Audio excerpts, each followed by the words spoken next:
back with the next episode of episode. Clearly it's loading. Okay, let's see what happened next. Theodore Vital's room, please. I'll hold. What are you doing? Oh, she called the hospital. Hate to break it to you, sis, but this is the 21st century. You don't need a corporate landline to make a call.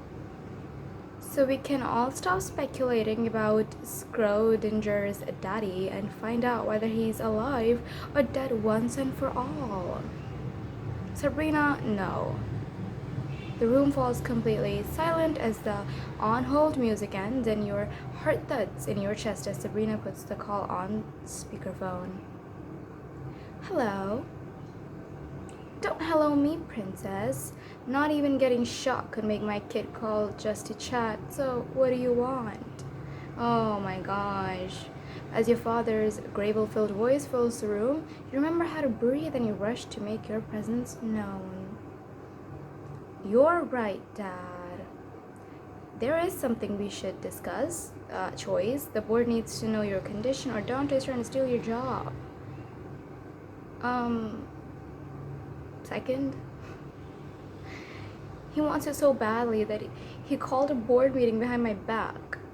Dad, I thought you were incapacitated. I was following the bylaws. Would both of you shut the hell up? You're arguing like children. Well, that's what happens when it's a family affair. James steps forward to take the phone from Sabrina's hand. It's good to hear from you, my friend. How are you feeling? Unfortunately, for those jackals, I'm not dead, but if we don't fix this pure nightmare, Vitality will be. Leave that to us, Ted. You need to rest. What I need are my idiot kids. Tell them I want them here now, Jim. We need to talk about who's running this thing. The line goes dead, and for a single moment, you and your siblings look between each other. Oh my gosh, they're gonna make a run for it, aren't they? Knew it. Then all three of you turn and bolt for the door, desperate to be the child your father sees first. What's that gonna do? He already knows who's who, or who thinks like what. While Dante rushes to his car and Sabrina calls a luxury ride share, you charter a helicopter. As soon as the landing skids touch the hospital's roof, you race inside, sprint through the hallways, and shove open the door to your father's room. Dad, so glad you're all right. Listen, about the interim CEO position. But as the door settles close behind you, you find the great Theodore Vital lying in the bed looking pale and frail. Aww. Dad? But it's not really the father you know is a powerhouse who strikes fear into hearts and commands room. But this is an old man. His hazy gaze finds you, and for a moment you pause, struck by his hotness and the love there. His lips quiver as he calls out to you. Marion? Who the heck is Marion?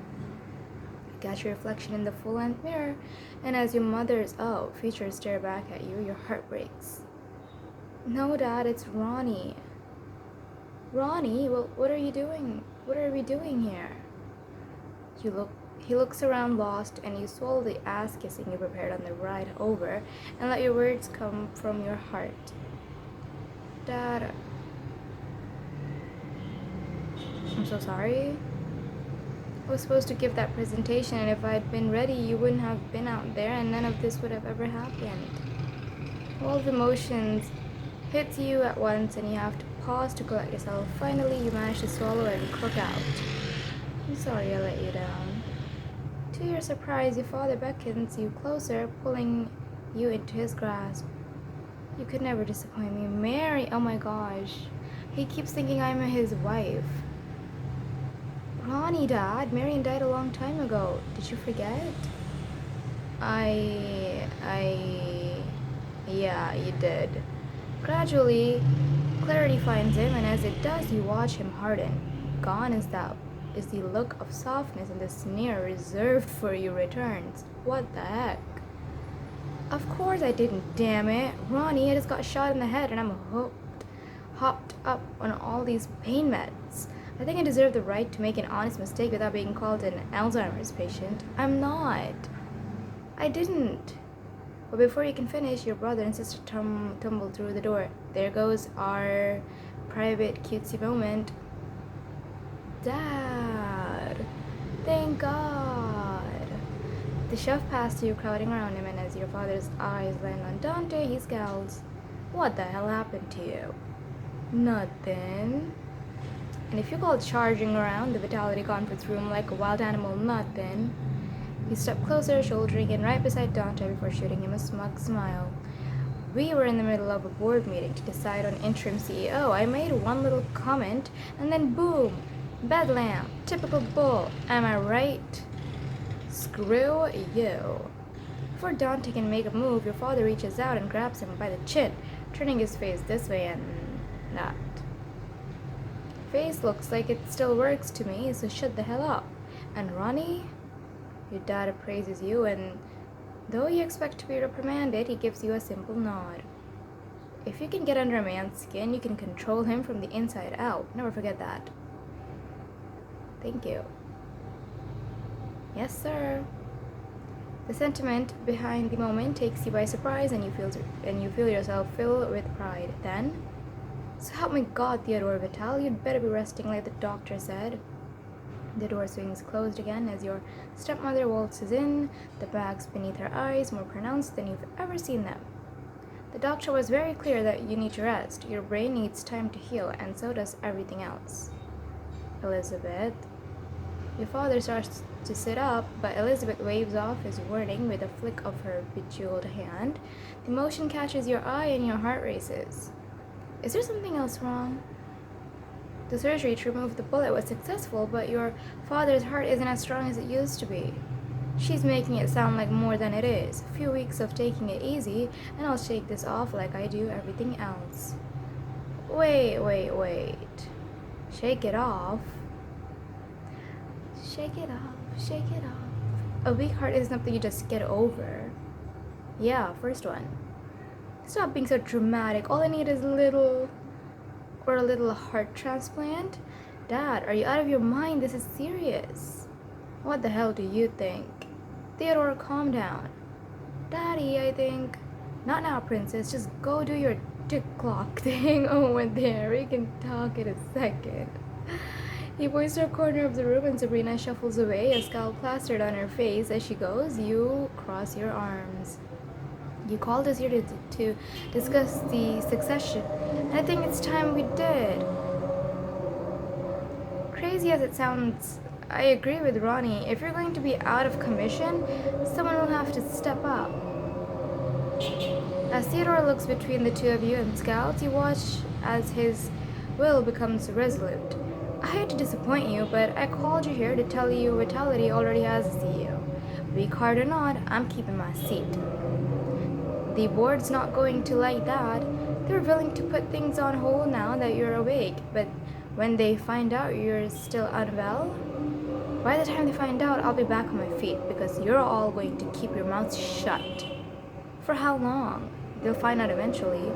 Daddy, I'm sorry, but no one in this live stream can focus on me with you yelling. She recorded it. Wow, now everybody knows. You all turn to find Sabrina holding her cell phone high and aimed right at your father. A stream of shocked emojis flows across the screen. Sabrina, please tell me you're not recording this. Of course I am. He just said. Before she could finish, web alerts send you and your brother's phones into near constant quakes. Dante scowls down at his screen. Almost every article is about Dad and his heart. Damn it, Sabrina. How many times have I told you to pay better attention? I didn't mean to. I was just doing what Daddy said. I'm sorry. Sorry isn't gonna cut it. When that damn board hears about this, I'll be finished. Too late. You turn to find Elizabeth glowering at her cell phone. She holds the screen out, showing a message from James. In light of the recent information, it's been decided that you'll have until Charity Gala to formally name a successor. If you don't, one will be named for you. The room goes silent, and for a moment no one says a word. Then your father turns to Dante and Sabrina, his eyes passing right over you. Then it looks like you two had better start impressing me. You too? What about me? Later that week, you're hunched over your desk at Vitality when a knock sounds at your office door. Enter Miss Lodge. I'm sorry for intruding, but there is someone here to see you. Before he could finish, Trey was sidled in, looking around with a pistol. Nice office, not quite C-suit, but I think we can get up to some serious trouble in here. C-suite, sorry. He helps himself to a seat, then fixes you with a smile and a wink. Professionally, I mean. Trey, you're nothing but trouble. No, I don't care what you mean. These reports need to be looked over before the next big product launch, so I don't have time for trouble, professional or otherwise. Oh, come on, all work and no play makes Ronnie a dull girl. Oh, shut up. Besides, we've got work to do if we're going to make a big move. What are you talking about? Your bid to take over the company, Ronnie. What else? That sounds like we're going to need some coffee. I'll be right back. As George hurries away to get drinks, you gesture to where he was standing. Could you not say things like that in front of George? He doesn't know you're kidding. Probably because I'm not. Who do you think pushed for the board to offer a 3-month buffer window? That was you? How? I do have a seat on the board, you know. I pitched the idea and they went for it. Simple as that. Since when do you sit in on Vitality board meetings? When Dante and Sabrina stepped out, they didn't have a quorum, so they called me in.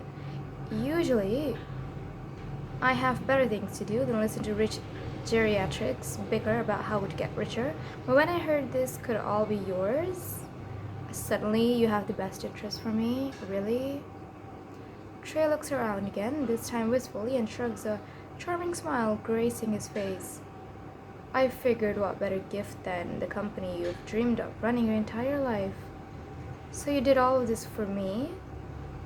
Trey, that's suspicious. I'm not gonna sugarcoat. It's suspicious. You cross your arms and trap Trey in your gaze, looking for any sign of whatever. I didn't read that. What's the catch? And don't tell me there isn't one. Because no one just wakes up and decides to be nice. That's your dad talking. No, that's common sense talking. He ran the desk and stopped directly in front of him. Spill it, now. For a moment, Trey pauses, then, Ronnie, there was a time in my life when I loved you more than almost anything or anyone. That doesn't just go away, even if I did. Yeah, but you don't just ghost someone and disappear a person who you were claiming to love more than anything in the world. That's just not making any sense. So yeah, I saw you in the bar, it conjured up old feelings, and I wanted to do something nice. Sue me. Well, it doesn't matter. My dad has made it pretty clear I'm not in the running, and even if I was, I don't have the Vitali last name. One quick trip to the records office should fix that. I'll drive. Trey hops up, but you wave him off. It's not that simple. Dad has the Vitali name trademarked. Taking it without his express permission would trigger a lawsuit. And it'd be easier to change the weather than to get him to hand it over willingly. Look, Ronnie, our dads are men of a certain era, and frankly, to them, respect is everything. If you can gain your father's respect, getting him to give you the rights to the last name will be easy. Mr. Thibodeau's right. When did you come in? George breezes back into the office, a coffee tray in hand. Your dad's a little prickly, but with some schmoozin', he can be persuaded. The real obstacle is getting the company to see you as a viable candidate. Mr. Thibodeau is my father. Please call me Trey. You must be George. In the flesh. Wait a minute. What do you mean I need to get the company to see me as a candidate? Well, I asked around and everyone thinks you're great, but they're not really sold on the idea of you being in charge. I was actually thinking you might want to start winning over the main bodies of the company to prove them wrong. Thank you, George. You can set that on my desk and close the door on your way out. Oh, are you sure you don't need me to stick around to take dictation or something? No, this isn't exactly a conversation I want written evidence of. Right. He sets up the coffee service on your desk, obviously lingering in hopes you change your mind before reluctantly heading for the door. As it clicks closed behind him, Trey clucks. You're missing out on a valuable resource by keeping George at arm's length. valuable resource, don't you think you're going a bit far? I don't even know if I can trust him. Second, I found him wandering the halls, and now I'm supposed to get chummy and bring him in on my plot to upend the company? That's ludicrous. It's a way to cultivate loyalty. Besides, we need all the soldiers we can get, because if he's right, there's a lot of ground to cover. You mind? Before he can answer, Trey climbs to his feet and pulls a new company organization chart from the office wall. They just dropped it off this morning, apparently. Elizabeth's in charge of the day-to-day operations until Dad's back on his feet. You know what? I think I'm gonna end this video here. I love listening to them scheme or read about them scheming, but this is where I'm gonna keep it, and let's see what happens later on. Hope you enjoyed this video. I love the directions it's going in. I love competition, and this is exactly giving me what I crave. So yeah, I'm happy, I'm satisfied. Let's see what happens in the next video. Bye bye.